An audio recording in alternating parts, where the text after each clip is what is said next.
welcome to our home. I'm Katie and this is Felix, and we're so happy to cook with you all today and just share a little bit about wine and Catalonia and some food and have a fun time this evening. So we appreciate you joining us. Just to let you know, a recap, those of you who've heard this before, you know it, but for those of you who are just joining us for today, these dinners or these kind of cooking demos we're doing once a month, and we raise money for a group called Asheville Strong. Asheville Strong is a local initiative that's really interesting. It reaches, I don't know, it's kind of like a new way of thinking about creating meals for community, for people in need. Basically, we fundraise and Asheville Strong helps us raise funds. Those funds pay for restaurant workers and for their suppliers to, cover food costs and cover keeping people employed. And we make meals and then give them away to community centers and people in need. So those of you who purchased a ticket tonight, your purchase went to the Asheville Strong Initiative. So we really appreciate that. You can go to their website if you would like to give more, and they've been doing like a double your dollars kind of scenario. So it's really great. If you donate $1, it's worth more than $1 too. So please do that. And also, these events are available to anybody who is a part of our wine club. We started this summer, just as part of our fifth one already. Fourth or fifth, but anyway, fifth event, and we're basically it's our third in the kitchen. It's our third in the kitchen. And we did 2 previous outside. Yes, that were more cocktail hour and smaller, but we're enjoying seeing all of you and teaching you and like cooking and having some fun and welcoming you into our kitchen. So if you're a member of the wine club, you get to attend all of these for free. It's just a perk for being a wine club member. We appreciate you, so thank you. Great. Well, so where are we traveling today? Catalonia. Again. Yes. Did we travel there before? Yes, of course. Why? Felix is from Catalonia, so it's a region in Spain that is very special to us. He was born in Figueres, which is right north of Barcelona, and he grew up in a small town, Roses, which actually was the hometown of the famous restaurant El EVOO, where Felix worked, and I had the opportunity to work as well. So this region of Catalonia is very special to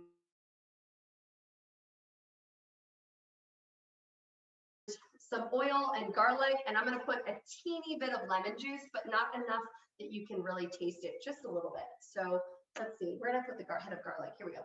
Garlic. You only need a clove to 2 cloves, depending on how spicy you want it or how big your garlic cloves are. I'm just going to use 1 clove, and I'm going to smash the garlic. It's kind of an easy way to get the peel off of it.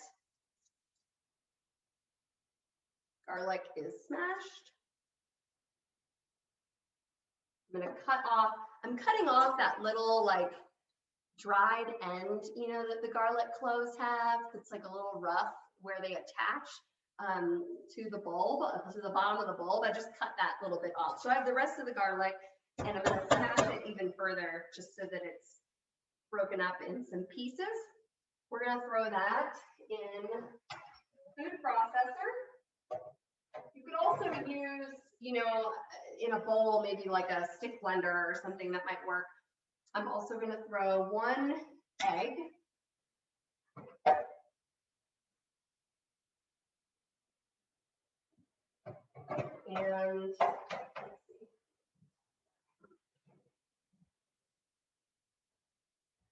And I'm going to put a big pinch of salt in it.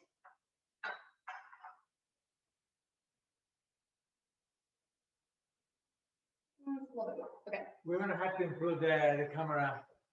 Oh, you can't see it. Here, let me move this. Here. Let me move this. Okay. So basically, inside of here, I've got my garlic, my salt, and my egg.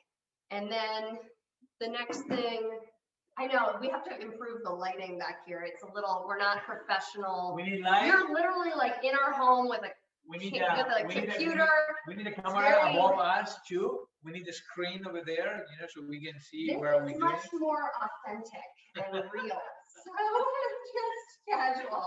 So if we put all the lights in the show, it wouldn't feel the same. Then I'm gonna put a little bit of lemon juice. I have a trick. So I cut the lemon in a piece, and now I'm going to cut the edge off of it, the bottom part, and like kind of pull the seeds out. See how I just cut that membrane that was connecting it, that was here, off. It makes it easy. You can take the seeds out that way, and then you have it. You don't even have to strain it. It's like ready for squeezing. Just kind of a little cool trick on what to do with your lemons. So I'm just gonna put a little bit of lemon juice, not much. I think, you know, a recipe that I have calls for a little bit. Yeah, I've even cut it in half from what I put in the cookbook, but it would still be good. Okay, so we're gonna put that on. Unfortunately, the outlet is over there, so we'll just have to make do with this. But the important piece, yeah, sorry, Felix. I realize that Katie's palate has been changing over the years. Like how she sees some things and how to change things around. Changing. Okay, so I'm putting my lid on, and then we're gonna get our oil. And I have a cup of what I called like blended oil. It's basically half of a high temp oil of your like a neutral flavored oil of your choice, like avocado oil or grapeseed oil or safflower oil or something, whatever you use, and then half extra virgin olive oil.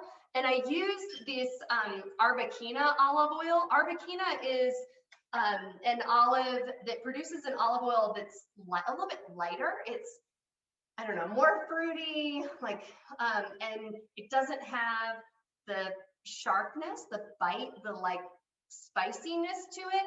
So it's really good if you're making, I don't know, olive oil. It's very smooth. If you're making like olive oil ice cream or mayonnaise out of it, you could do it all with extra virgin olive oil for sure. If you used Arbequina, I would say if you used like a spicy extra virgin olive oil, it would turn out bitter in the end. So I like my alioli a little bit more neutral. So that's why I'm blending it with a little bit of grapeseed oil or whatever neutral flavored oil you have. I don't know how many of you make olive oil ice cream at home, but maybe we should do it another time. We'll have to do that.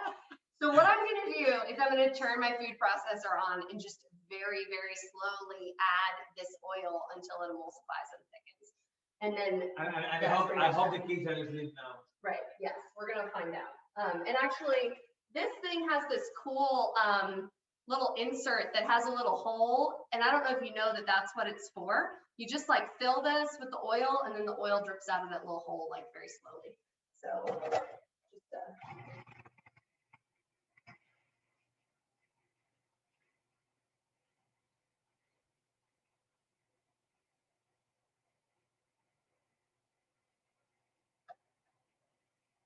so I added the oil like quickly to that big thing, but now it's like very slowly adding to the actual blending mix. It's important that you add the oil slow because that's what emulsifies it, makes sure it doesn't break, like makes this nice, smooth, finished product.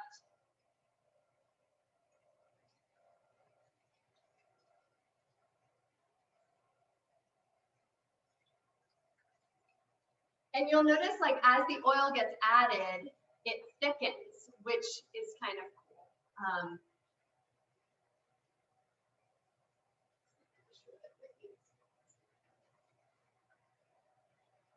It's almost done. That's fast. All we're waiting for is for the last drop of oil to get added to it.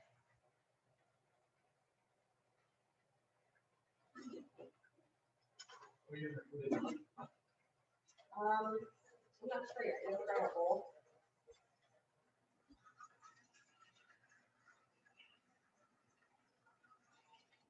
Okay, done.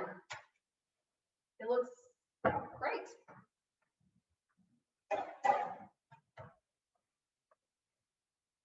And did not mean to sound so surprised. I mean, I kind of knew I was going to. What brand of This is what what brand it of looks food like.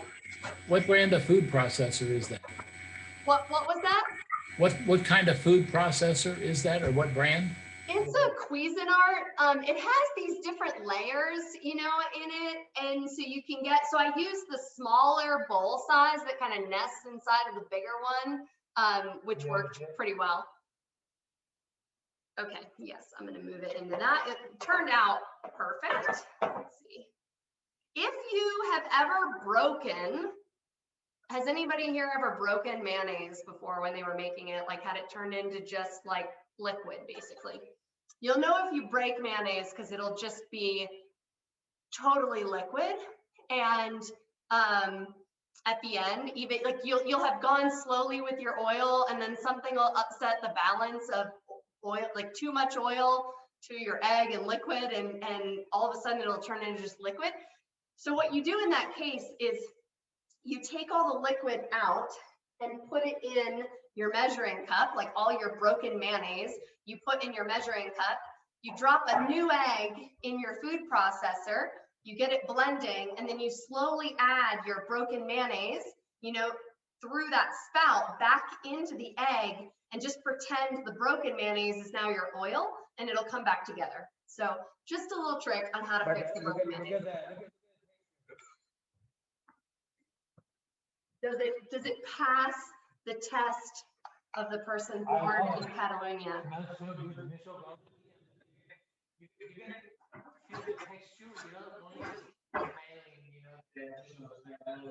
Felix keeps me honest in my Spanish cooking. I am not from Spain, but I met him working for Jose Andres. And then, you know, we go to Spain every year. I worked there and lived there and worked for Jose. And so my professional cooking experience is Spanish, but it really helps to have like a resident Spaniard to keep me authentic. And I have no idea how to cook, so that's perfect. That works for me too. Oh, So, it turned out great. yeah, it's great. Oh, yeah.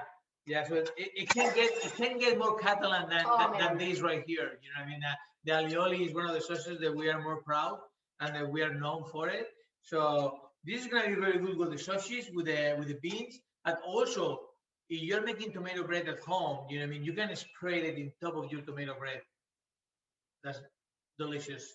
Okay, so in anticipation, and also when you taste that, if it tastes like you're getting kicked in the face with garlic, that's exactly how it's supposed to taste. So you did it right. I just started the oven on convection bake at 450 degrees. I'm getting ready to do my pan con tomate in a little bit, which is the tomato bread that we have pan de cristal with, which I'll talk about in a minute. The reason that I'm doing it on 450, you can broil it and just toast it, but I like baking it like convection baked at 450. It kind of more evenly crisps the whole thing, like top and bottom and all around, and gets super crunchy. So somebody asked, what about grilling? Yes, absolutely. You could grill the bread, you know, you could also grill the sausage. This would be like a really good side dish to do on a grill. We cook on our grill all the time. We have this fire pit that we cook on as a grill. And we probably will do it in the springtime, some of the grilling. And I would throw a cast iron skillet on it and cook the beans on the grill too, like just, you know, to keep your kitchen clean maybe. Okay, so the next thing we're gonna start cooking, I'm gonna get the sausages started. So before we do that, let's talk about them. We're making, Butifarra is a classic Catalan sausage. It's not like, it's very straightforward. It's basically pork and salt and pepper, but really well made. And like a touch of nutmeg, but we, you know, you can't find sausage like this in the US. Like the only sausage that's made it available in the grocery stores is Italian sausage with fennel and all these other things. And you know, you could substitute Italian sausage for sure. But the Butifarra that we make is more traditional in flavor profile. This one in particular, it is made with pork from Ibérico pigs. They're actually being raised in Georgia. So there's a farm called Iberian Pastures that brought over the Iberian pig breed and is raising them. They work with white dog. Yeah, they work with White Oak Pastures, which is a really interesting farm, actually. They do a lot of land renewal and kind of getting kind of burnt, pesticide abused soil to be like rejuvenated into healthy soil. We had the opportunity to go to visit a few years ago and learn about them, and also to see the pigs. They come from Spain, and they're doing an amazing job. So we're very proud about our sausages. As you may know, we have our sausages, we have our blood sausages, we have our chorizo, everything made at home. So we made them at the restaurant. So I'm going to cook the sausages in this smaller pan that's up the front. This is just some grapeseed oil, like a higher temp cooking oil. And I'm going to turn that on, and we're going to get these going. So I can cook the sausage. Oh, you're going to cook Yeah, it? I can do that. No? Come on. I mean, Yeah. let me do something. Awesome. It's almost going to be time, actually, because we're waiting for this to heat up. Yeah. Now is also pretty close to time to talk about the wine. Yeah, but the fish is gonna take some time, so that again, I got throw them there. Okay, can you do both things? Yeah. You want me to start talking about wine now? It's good. Yeah, it's a good time to talk about wine, actually. So So- what I'm going to do while he's talking about wine is the only thing I'm going to do. I'm just going to tell you before I do it. I'm mincing some parsley and I'm mincing some garlic for later for the white beans while he's talking about wine. Okay. You start seeing some smoke coming from the pan, let me know, because I may be burning the oil before I start making the sausages. But so we are going to taste some wines from Catalonia, and this is the second time that we are doing, we're showcase wines from Catalonia again, because it's a region that I know very well, and I have a lot of relationships there. So we pick an area of Penedès and Costes del Segre. Penedès is near Barcelona, and Costes del Segre is near to the Pyrenees. It's like almost pre-Pyrenees. So it's like a 3,000 feet altitude, making these beautiful wines that I will talk more about when I go to the wine. But these wines are coming to the States by Nuria Esteva y Garrote. She's an importer. She's actually from Barcelona, but she lives now, she's based in Detroit.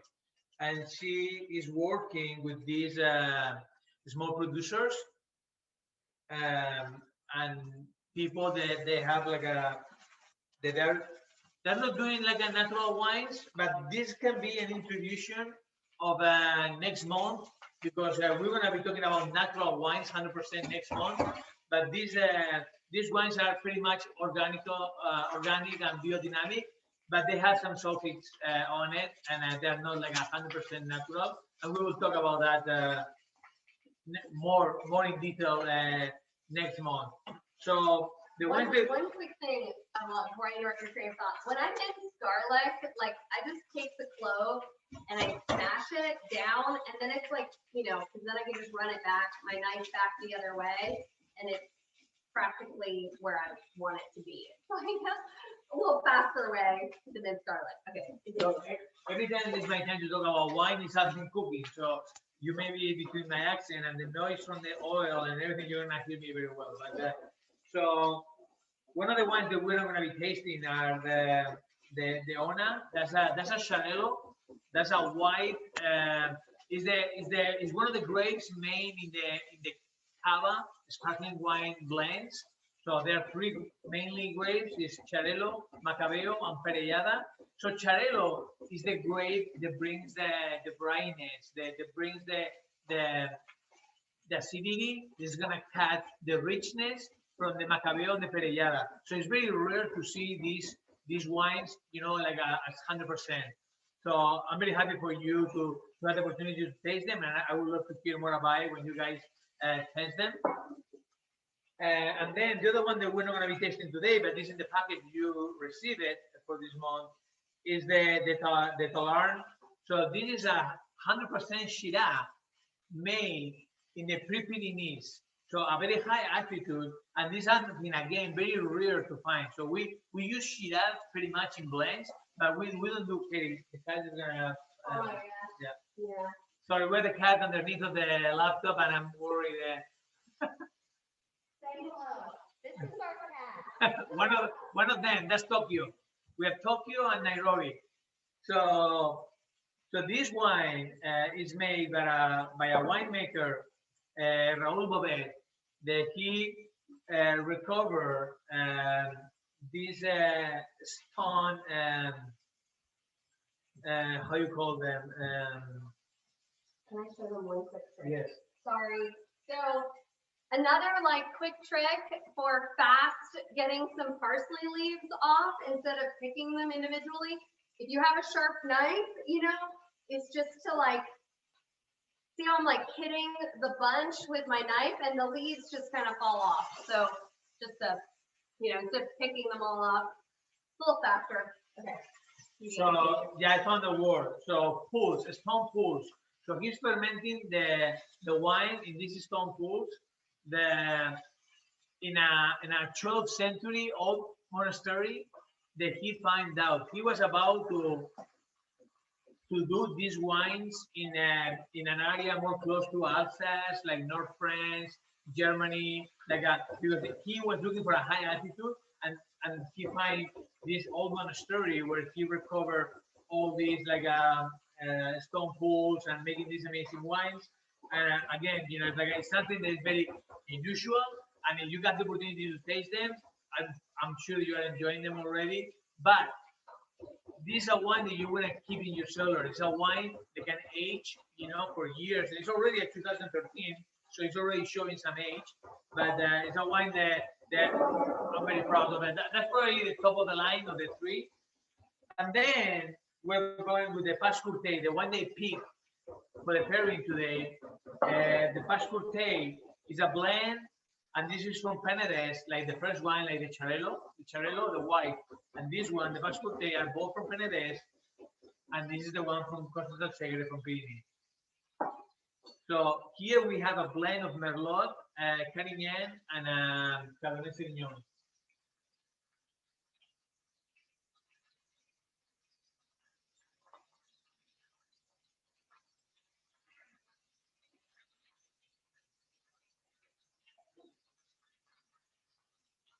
Suzanne, you like it a lot? It's got a lot of acidity, you know, and like Minerality. yeah. It's very mineral. It has like a big tannins, but it has a amazing body. It's not a full body wine. So I was not looking for a full body wine for this meal. You know, we have sausage, we have beans, we have tomato bread. So, but I was looking for a wine that wasn't more like a rustic, that a wine they have more layers and can go well with all these different ingredients that we're going to be tasting. I love I get the black fruit. I love that too. Some spice, black pepper. Yeah. There's also some wine that it kind of reminds me like I always say this is a wine that you're gonna hate me for what I'm about to say, but this is a wine that is more like a made for American palate. And what I mean about that is like you bring me back to some. I don't know what you're talking about. I'm sorry. But it's a medium body wine, but it's full in the mouth. And that's what I learned, you know, from day one when I come to this country. You know, that's a wine that people like. You know, the full mouth, like a rounded. So maybe that's what the Cabernet brings. I think it's a positive. I have an American palate and think that it's a wonderful palate. But I think that it has a lot of layers and textures for being you know, a wine. There's like a biodynamic, organic, less they let the wine be. They didn't touch too much and they don't remove either. So it's like I just love, you know, I mean the method that they're using in making this wine. And another thing that I don't want to forget is about the first one, the Charello. There are only 500 bottles made of this guy. So, like I was saying, the very small producers. So this is what I'm bringing to the table. You know, it's like I like to find, you know, the importers like Nuria that are working, you know, with the small producers, with the small families, And this is the wines that are not easy to find in the wine store, but because I'm building these relationships for my wine list in the restaurant, I can find these particular products for the wine club. Any of these wines are in the restaurant. So they're wines that we select and we pick for you guys, for the club. And for the month, you maybe see them in the bodega because we maybe bought a little bit more to offer more in case you guys like some of the wine. So you like the Charello or you like the Shiraz. Maybe I have 6 extra bottles for you. You want to have extra. So that's the idea of the club too. It's like use as you want. Great. Can I go back to food? Yes, yes. Okay. The sausage is doing well, by the way. It looks perfect. It's doing very well. Okay, this is pan de cristal. Oh, there was a question. Are they available for us to reorder about the wine? Yes, yes, they are. And Whitney, if you see any questions that pop up, if you want to text them to me, I can see them. Or to me too. Or to Felix, we can see them a little bit easier than the screen in front of me. But this, okay, so talking about the next thing, we're making pan con tomate. This is pan de cristal. This bread comes to us from Spain, which I know is crazy. You're like, why are they importing bread like across an ocean? They already know. They already have it in the restaurant. They already bought it in the bodega. They know. Really unique. Okay, like nobody makes bread like this. There's a proprietary recipe. The cool thing is it's not some yeah, and kind of bumpy and messed up and not perfect and ill-formed. It's not some like super old traditional recipe. This was a creation in 2000s, right? So basically what somebody figured out was that they came up with a way to add more water. Like the idea is kind of a ciabatta type style bread, but then they're adding more water to the flour and gluten that they're developing. So it gets super aerated and has lots of holes in it. Like Felix is going to show you, which is really neat. And the way that I heard, so their technique is secret. Apparently it's confidential how they make this bread. But I heard from somebody else, like through Spain, that they use like a caramel mixer. It's a machine that has arms that like constantly mixes, and that way they can develop gluten out of a lower, like a higher ratio of water to flour. It's like 90% water. Even more, yeah. And that's pretty neat. So we get it, it's par baked, and all you really need to do is toast it until it's super crispy. I'm gonna put it in the oven just like this, straight on the rack, but see how thin this other piece is? Like, that's what you're looking for. It's not, this is gonna be awesome. So you can also use ciabatta and things like that too.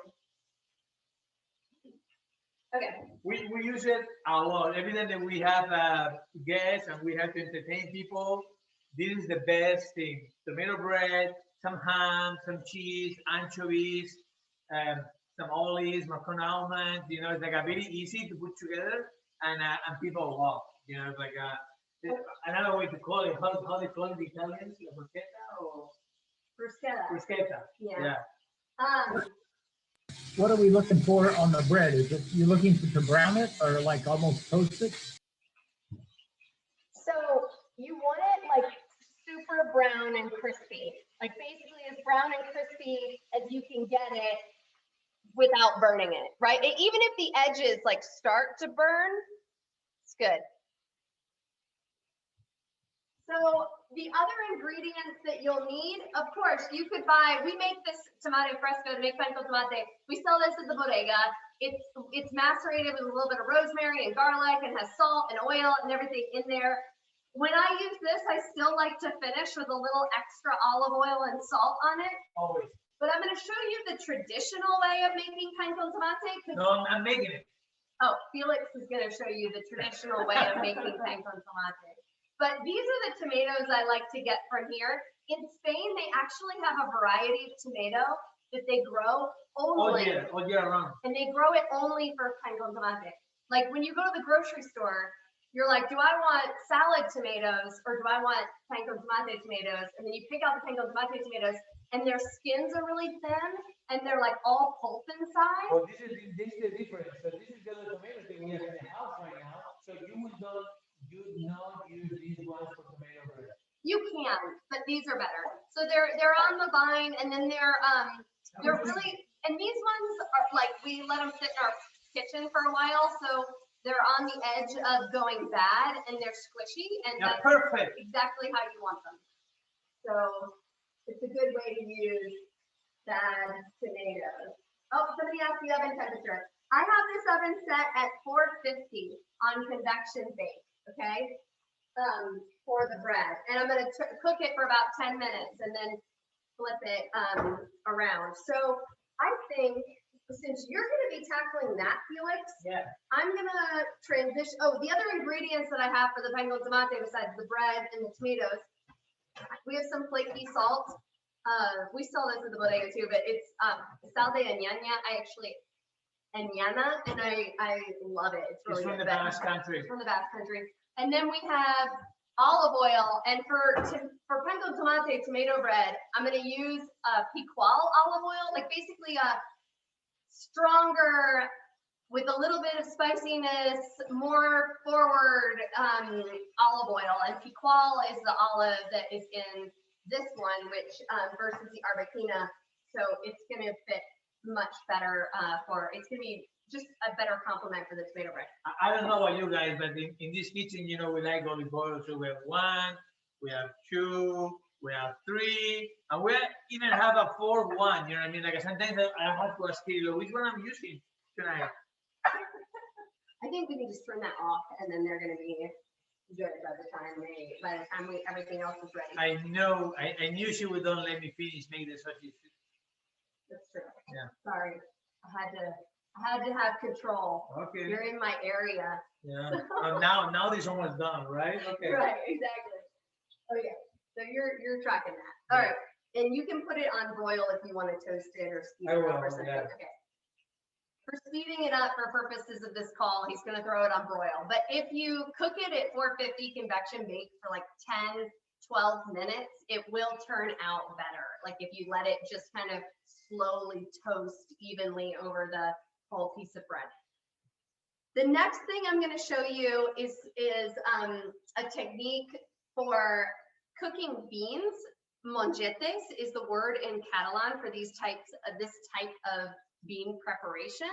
And what it means is like once you've cooked beans like ahead of time, and I'm going to show you also using canned beans, right? Like ones that we have at the store. It's not exactly the same when you use canned beans as when you use beans that you cook at home, but still really delicious and tasty. And I have some other beans that we cooked at the restaurant, you know, to show you in comparison, just to show you how they turn out a little bit different. But it's interesting to try the canned beans. They cook faster with the canned beans, and the other ones you kind of can take your time and brown them a little bit better, and they'll get crispier. So, but I'm going to show you both because we have the time to show both, and that way you'll learn kind of the difference.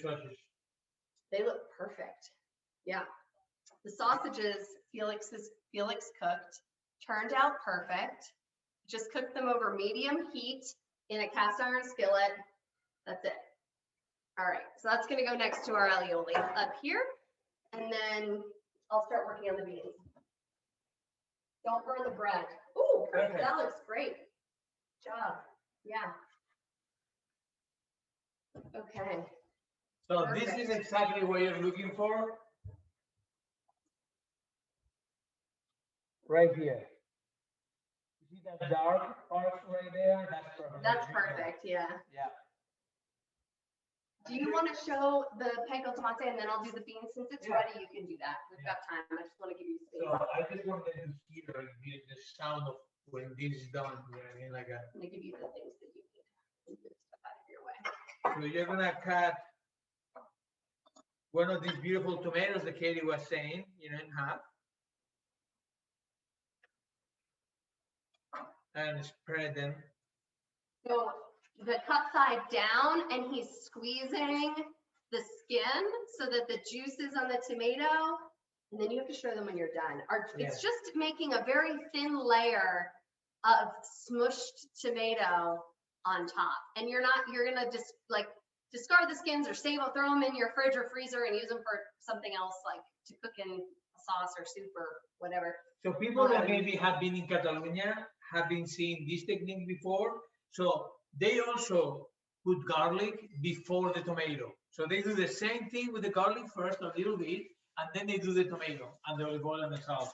We're not doing the garlic because we're gonna have enough garlic already in the sauce. In the alioli. But to do the garlic, you would just take a clove and cut it in half. So you have the exposed end, and on the exposed end, just very gently rub it on the bread. Believe me, a little bit goes a long way. You'd be surprised at how much garlic flavor will transfer from like just rubbing an open end of just a little, cut. So just a little bit. So now we're gonna do the olive oil. Wait, show the tomato. I want to show this. So see how it doesn't look like there's much on it. It is. There's an even layer, thin, of tomato all over the piece of bread, and that's kind of the classic way of making it. How difficult the opening is. Oh no, it's one of those things where it's spinning. You gotta cut these things. Your nails, Katie. Maybe. They're tough.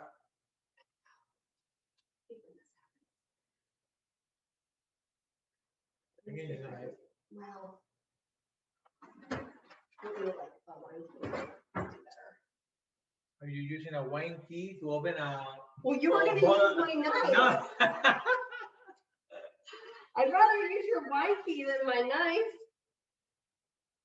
Love how we both have protected things. So what just happened there, Katie? What? You say that you hate when this happens. So don't call yourself. Let me do it. There you go. Basically, the bottom seal is spinning rather than separating from the top. So now I'm gonna finish it with the olive oil, and I want you to be generous with it, okay? Yeah, do not hold back on olive oil. It's like really. It's what makes it. Yeah. And the salt. The salt, don't be that generous, but a little bit. Like this famous chef is in Instagram now. He does this thing with the salt, right? So this is I don't know if you're gonna see the logo, you're gonna feel it, but this is the oil, this is the salt, the tomato. You see the next moment comes now. I don't know if you're gonna hear it, but I'm gonna go through it with a knife. Let's see if you can hear it. I think we're gonna hear it. Listen closely.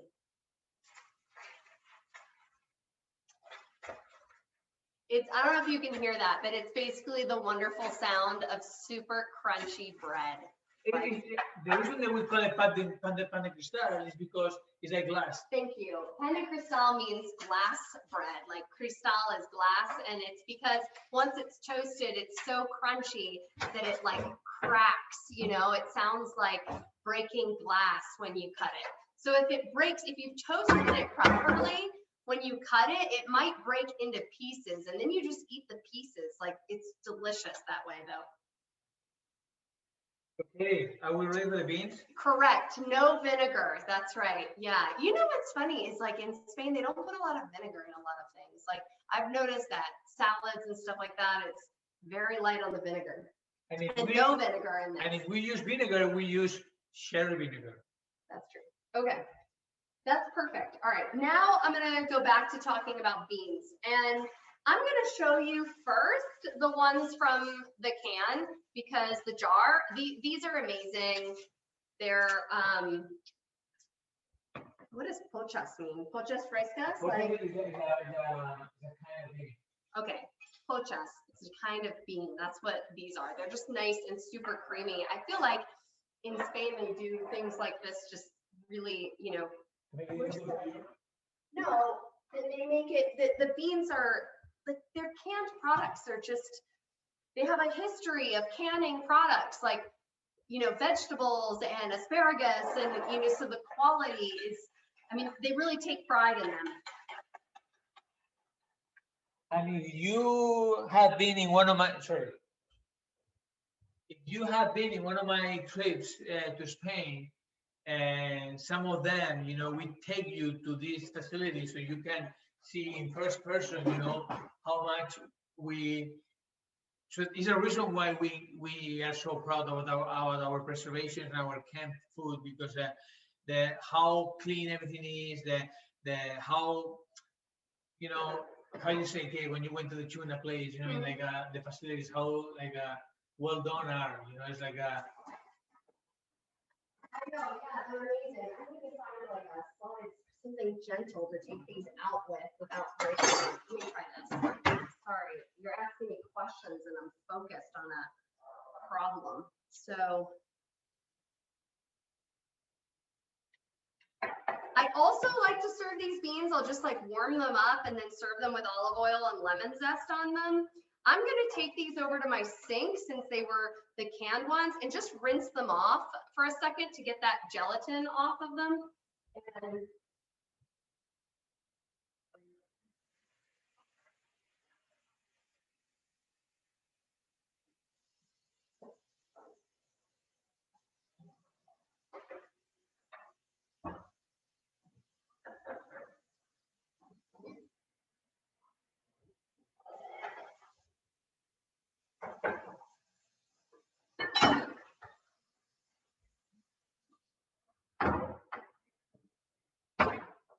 Okay, so we are almost done, you know, with the beans.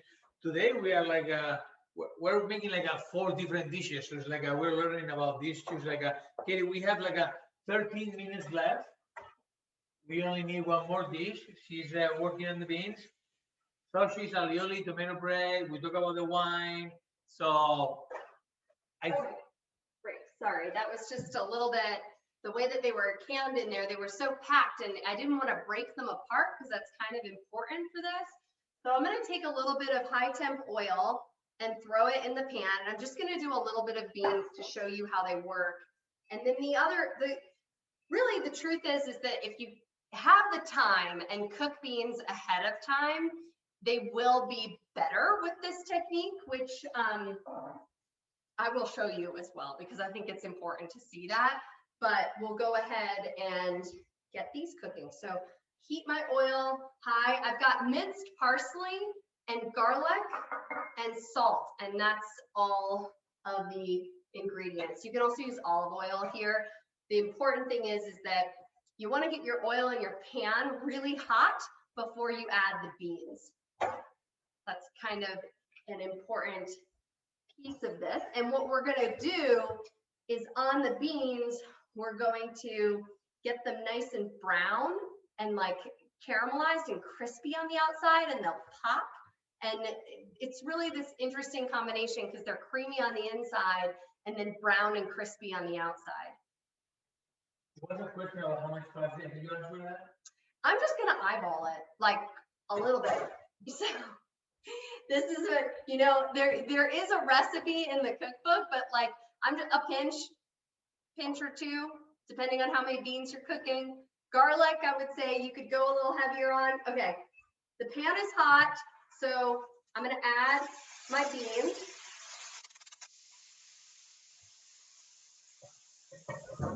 I added them in a single layer, okay? So if you want to do a lot of beans, you know, for people, you're going to want to do this in batches. It's a little bit better if you're cooking for a smaller crowd, family, and so they pop like this, like. Yeah, but they have water, right? Yeah, they have water. Also, you'll notice that the other ones that are cooked ahead will pop too, but the canned ones will pop a little bit more. And I keep the heat on high because browning them is really important, and you don't really want to mess with them too much. Okay, they need to brown a little bit more. I think this is fun, you know, like the food with food is preserved, it's ready to eat. Like you add that. I'm adding a little bit of olive oil because again, they'll like brown up a little better if you have enough oil in there. Because you can eat these beans like from the can right away, but you're adding, you know, like another step to make it even better, right? Yeah, and it makes like a dinner side dish, you know, for your evening. So once the beans are starting to brown, I kind of toss them over to one side, and I'm gonna let them keep cooking. And then what I'm gonna do is tilt my pan back to the handle, and I'm gonna add, well, first I'm gonna add just like a pinch of garlic, and then I'm gonna tilt my pan back to the handle. I don't know if you can see this, because what it's doing is the oil is cooling around, so I've got all the beans over here, and the oil's cooling around my garlic, so the garlic is cooking. That way when I toss it back with my beans, I don't have like raw garlic pieces all over. Okay, garlic's done. Once it's fragrant and starting to brown, toss it back with the beans. Where am I going with this? Add a little bit of the parsley, and definitely need some salt. And then what do you want to say? This smells delicious. Oh my gosh. good. I'm just gonna grab a towel. Love it. Put it one side so we can do the beans in the other side. Okay, we'll compare them. Yes. Love that idea. Okay. Beans, canned beans, one side. And actually, I think I could just use this same pan. That'll be a little bit even easier. Grab this. The best thing about cast iron skillets, just wipe it out. These are the first beans. You can tell that they didn't maybe quite get as brown and crispy on the outside. They're still delicious. They have that nice garlic flavor.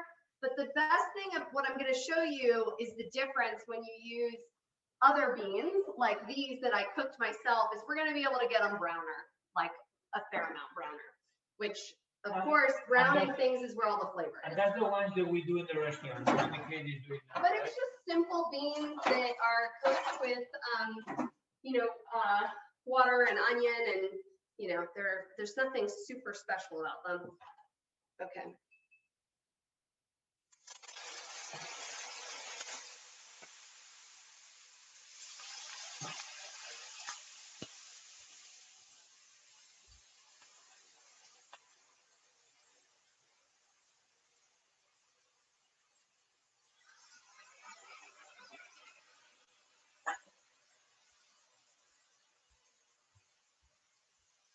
Like the other ones, I'm just adding a little bit of olive oil.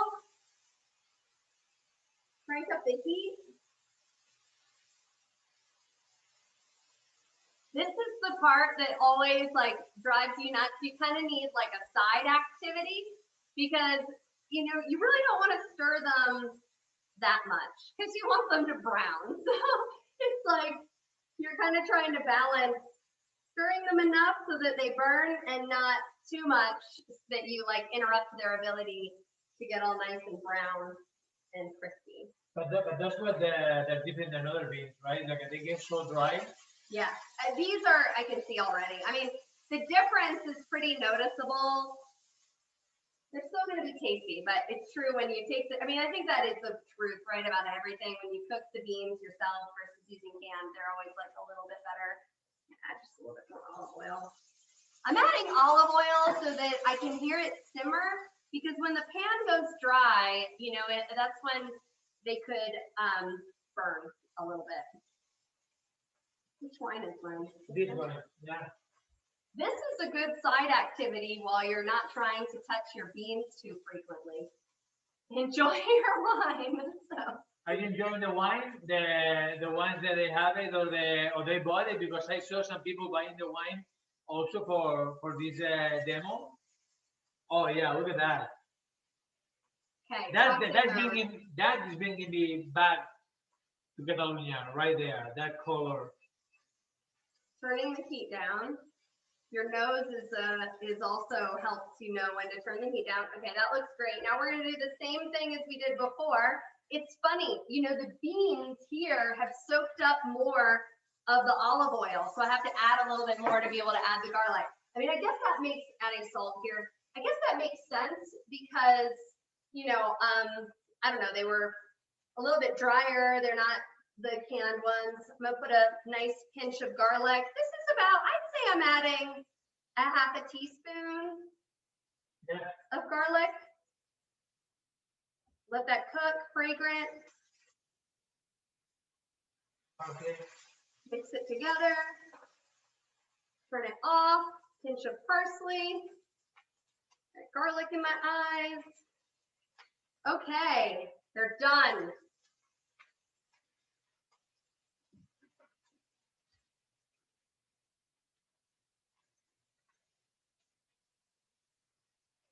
That's beautiful, Katie. This pan is hot and heavy.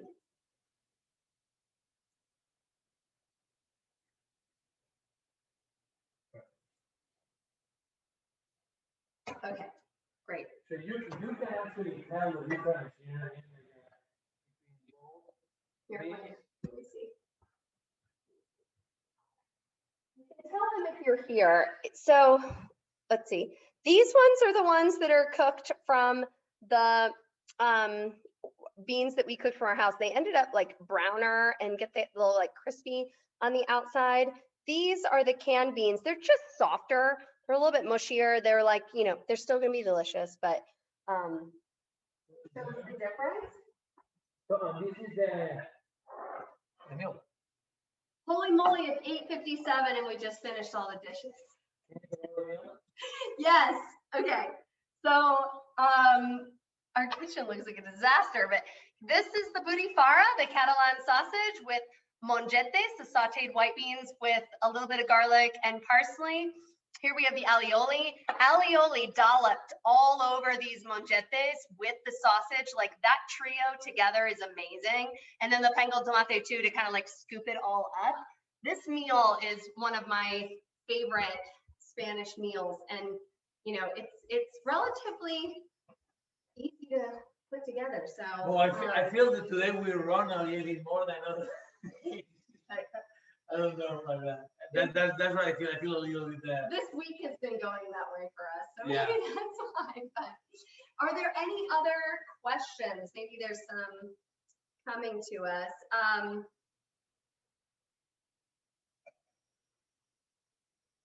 Well, like I said before, these wines of this month are a little bit of an introduction of the natural wines that we're going to be tasting next month. And the reason I wanted to go that path is because I have this close relationship with Álvaro de la Viña, with Selecciones de la Viña. This is going to be the next importer for the month of March.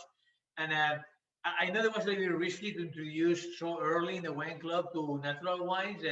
For most of us, you know, it's a new world and kind of have some bad reputation, you know what I mean? But if you pick the best producers and the best people that are making these natural wines, natural wine is the way to make wine that we've been making always, you know what I mean? Like, now they're more modern and more conventional, you know what I mean? But the base of these modern and conventional wines are the natural wines. I did want to answer the question that came up in the chat about beans getting like mushy, or you know what I mean, like not kind of popping and break. The tip to that, you know, you're probably using the canned beans is a like hot pan, and don't turn your pan temperature down and cook them faster. So just like less time in the pan and at a hot pan will help that from happening. I mean, I will say that the canned beans are naturally mushier, like when they come out of the jar, they just are, you know? So there's a little bit of that, but they're delicious when you put the garlic and the salt and stuff on them. But cook them fast if you're using the canned ones. And the ones that you make from home, you can cook a little bit slower, so. Yeah, and this is our meal tonight. So it's like, the kitchen looks a little bit, this is what it is. This is we're not in TV. This is us cooking at home with you guys, and this is, you know, like a real, right, Katie? Oh, somebody's asking about our espresso machine. It's a I love it. It's a Breville espresso machine. But we have different things going on there, Katie. Yes, we also like our pour over coffee for black coffee. So we're definitely coffee people, but which is why we have the kettle too, and for tea as well. But any other questions? It's been a pleasure having you join us today. We appreciate it. We're going to do this again, probably the second to last week in March. I think we said the 24th. So keep an eye out for that, and we'll announce what we're cooking, you know, shortly. So thank you again for joining us. Yeah, thank you all for the support. Thank you. Thank Bon you. appetit. We all have a glass of, since we all have a glass of wine, can we toast 10 years to Cúrate? Yay! Have Oh some my tea. gosh, Tom, you're the best. Thank you. I can't believe that we forget about that. I can't believe that, you know, that we didn't even mention it. We've been talking about it for weeks, but it's gonna be next week. We're celebrating the whole week, and stay tuned because they're gonna come rifles and things that you can participate from home. Not only coming to the restaurant. Within the restaurant, we're gonna be offering a 10-year anniversary menu. We're gonna have some of the classics in the menu as well. You're gonna order a la carte. But for those that they can come to the restaurant, we're gonna figure out things for you. We did brunch there. It was phenomenal. Cheers Like to the that. one today. Cheers to you. It feels For like these 10 I got it. years. Thank you. Cheers. Salud. Salud. Salud. Salud. Salud. Salud. You're the best. Muy bien, muy bien.